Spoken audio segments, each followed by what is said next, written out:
মাধ্যমিক গ্রামার আমি কিছুই পারি না, তাদের জন্য আজকের এই ভিডিওটা অত্যন্ত গুরুত্বপূর্ণ। এই এতটুকু পরিশ্রম করো, খুব সামান্য এই কটা প্রশ্ন, এই কটা গ্রামার একটু কষ্ট করে বুঝে যাও, ভীষণ ভালো লাগবে। মনে হবে ইস, আগে থেকে কেন একটু করলাম না। দেখবে যে 12টা নাম্বার গ্রামারে থাকে, সেই 12টা নাম্বারে তুমি 8 থেকে 10 এমনিতেই পেয়ে যাচ্ছ। খুব সহজ গ্রামার থাকে। দেখি কি কি পড়তে হবে, কতটুকু কি। চলো আমরা প্রথম থেকেই দেখবো যে কোন রুলস গুলো আমাদেরকে খেয়াল রাখতে হবে। প্রথমত আমি বলে রাখি যে আমাদের টেন্স একটু ভালো করে বুঝে নিতে হবে। টেন্স অত্যন্ত সহজ একটা জিনিস। দেখো তোমাদের গ্রামারে কি কি থাকবে।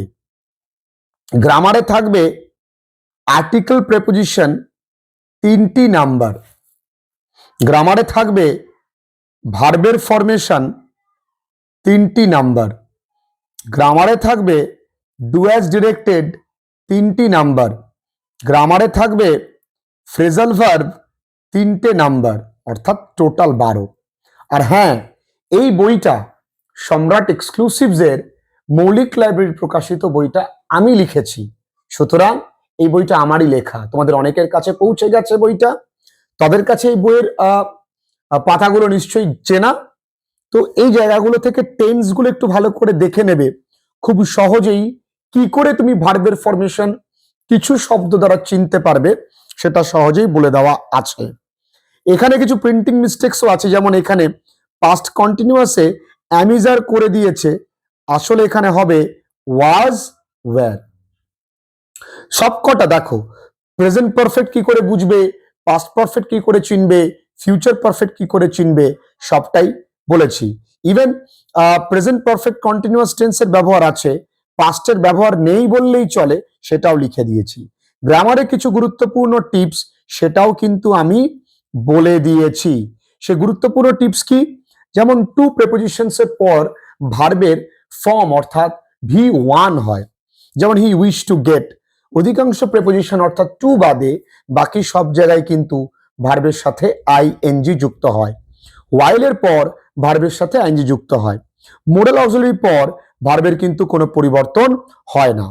বাক্যটি অ্যাক্টিভে না প্যাসিভে আছে সেটা কিন্তু বুঝতে হবে। তার এক্সাম্পল দেখো দিয়ে দিয়েছি। প্রেজেন্ট ইনডেফিনিট, যাদের কাছে বই নেই তারা কিন্তু অবশ্যই এইটা ভালো করে দেখে নাও, তাহলে তুমি বুঝতে পারবে। ওকে, সবটা নয়, এভরিবডি ডেইলি রেগুলারলি থাকলে সেটা প্রেজেন্ট ইনডেফিনিট টেন্স হয় এমন। জাস্ট এই শূন্য স্থানটা তোমাদের পূর্ণ করতে হবে, সেখানেও কিন্তু অপশন দেওয়া থাকবে।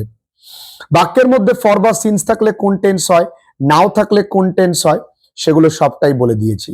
সিনটেক্সের কিছু রুলস, যদি বাক্যের মধ্যে ইচ থাকে, এগুলো মন দিয়ে শুনে নাও, তাহলে সেটা মানে সিঙ্গুলার হয়। বাক্যের মধ্যে এভরি থাকলে সেটাও সিঙ্গুলার হয়। বাক্যের মধ্যে অ্যাজ ওয়েল অ্যাজ যদি থাকে, তাহলে প্রথমটা ধরে কিন্তু মানে তোমার ভার্বটা হয়। যদি দুপাশেই দি থাকে তাহলে বহু বচন, এক পাশে দি থাকলে এক বচন।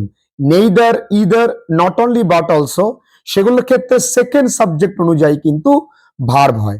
Along with, together with, beside, in addition to, accompanied by, এগুলোর ক্ষেত্রে প্রথমটা ধরে কিন্তু সাবজেক্ট হয়। 2 and 2 makes 5 মনে রাখবে। তারপরে time and tide, bread and butter মনে রাখবে। ওয়ান অফ দি থাকলে গার্লস যদিও হয়, নাউনটা প্লুরাল কিন্তু ভার্বটা কিন্তু সিঙ্গুলারই হয়, সেক্ষেত্রে কিন্তু খেয়াল রাখতে হবে। ওকে, জাস্ট এই কটা সিনটেক্স একটু মনে রাখবে। তারপরে নিউজ এর পরে কিন্তু ইজ হয়, সেটাও কিন্তু খেয়াল রাখবে। আর্টিকেল প্রিপোজিশনে 3টি নাম্বার থাকে। এখানে দেখো খুব সুন্দর করে কিছু রুলস বাংলায় বলে দেওয়া আছে উইথ এক্সাম্পল, সে কটা যদি তুমি খেয়াল রাখতে পারো, উইথ কোথায় বসবে, ইনটু কোথায় বসবে, বাই কোথায় বসবে, বিসাইডস কোথায় বসবে, বিটুইন অ্যামাং কোথায় বসবে, ফর বা সিন্স কোথায় বসবে, ফ্রম কোথায় বসবে, টু কোথায় বসবে, অন কোথায় বসবে, জাস্ট একটু সেন্স। স্যার যদি তুমি মনে করো যে না আমি ভিডিও দেখে করব, তুমি article preposition by friendly learning লিখে সার্চ করো, ওইটুকুনি সেন্স নাও, তাও তুমি 3-এ কিন্তু 2 পেয়েই যাচ্ছ। ভার্বের ফরমেশনে এইটুকুনি সেন্স নাও, তাও তুমি কিন্তু 3-এ 2 পেয়েই যাচ্ছ। তাহলে 2 2 4, 6 তুমি 4 পেয়েই গেলে। দেখো ডু অ্যাজ ডিরেক্টেড এর খুব সহজ কিছু নিয়ম। টু আর টু এর পরিবর্তে সো দ্যাট এর নিয়ম, অনলি বা অ্যালোন থাকলে নেগেটিভ করার নিয়ম, বাটের পরিবর্তে হেল্পের নিয়ম, উইথ এক্সাম্পল, নেগেটিভ থেকে অ্যাফার্মেটিভ করার নিয়ম, অ্যাফার্মেটিভ থেকে নেগেটিভ করার নিয়ম, হোয়াট অ্যান্ড হাউ থাকলে এক্সক্লেমেটরি সেন্টেন্স থেকে অ্যাজার্টিভ করার নিয়ম, এভরিবডি এনিবডি এনিওয়ান থাকলে নেগেটিভ অথবা ইন্টারোগেটিভ করার নিয়ম, এভরিবডি এনিবডি থেকে নেগেটিভ বা ইন্টারোগেটিভ করার নিয়ম, অ্যাজ সুন অ্যাজ এর পরিবর্তে নো সুনার হ্যাড করার নিয়ম, ইন্টারোগেটিভ করার নিয়ম, সবটাই কিন্তু এখানে করা আছে। এবার আমাদের কোনগুলো প্র্যাকটিস করতে হবে সেটা একটু দেখি। দেখো, আর্টিকেল প্রেপোজিশনস এর জন্য এই কটা যেগুলো বিগত বছরে মাধ্যমিকে এসছে উইথ অ্যান্সার, এটা তোমরা যারা নোট নিয়েছো তাদের আমি অ্যাড করে দেব বা গ্রুপে দিয়ে দেব, তোমরা কিন্তু অবশ্যই হোয়াটসঅ্যাপ গ্রুপে অ্যাড হয়ে থাকো। দেখো এখানে রয়েছে, এখানে বেশিটা নেই, এ কটা করলেই 30টা করলেই যথেচ্ছ ফর আর্টিকেল প্রেপোজিশন, আর কিচ্ছু করতে হবে না। ভার্বের ফরমেশন, ভার্বের ফরমেশন দেখো এখানে অ্যান্সার করে দেওয়া রয়েছে, এখানেও তোমরা মাত্র 12টা করবে। ফ্রেজাল ভার্ব, ফ্রেজাল ভার্বও দেখো এখানে কয়েকটা সেট করে দেওয়া আছে, তোমরা এই কটাই করবে, মাত্র এখানে আছে 23টা সেট। এবার দেখো জয়নিং, জয়নিং এর মাধ্যমিকে যেগুলো এসছে সেগুলোই শুধু করবে। তারপর দেখো ন্যারেশন চেঞ্জ, মাধ্যমিকে যেগুলো এসছে সেগুলো করবে, আর বেশি করার প্রয়োজন নেই। দেখো ভয়েস চেঞ্জ, মাধ্যমিকে যেগুলো এসছে সেগুলোই দেখে যাবে, ঠিক আছে। তারপরে দেখো এখানে ট্রান্সফরমেশন অফ সেন্টেন্সেস, মাধ্যমিকে যেগুলো এসছিল বিগত 10 ইয়ার্সে সেগুলো কিন্তু উত্তর সহ আমি তোমাদেরকে প্রোভাইড করে দিলাম। তাহলে আমি কি কি করছি, একটু রুলস বোঝার চেষ্টা করছি অল্প, আর যেগুলো এসছে সেইগুলো একটু দেখছি, ব্যাস তাতেই হয়ে গেল। এইটুকু তো পরিশ্রম তোমাকে করতে হবে। একদম আমি কটা ট্যাবলেট দেবো আর খাবে পরীক্ষা হলে চলে যাবে, সেটা তো হয় না, তাই না?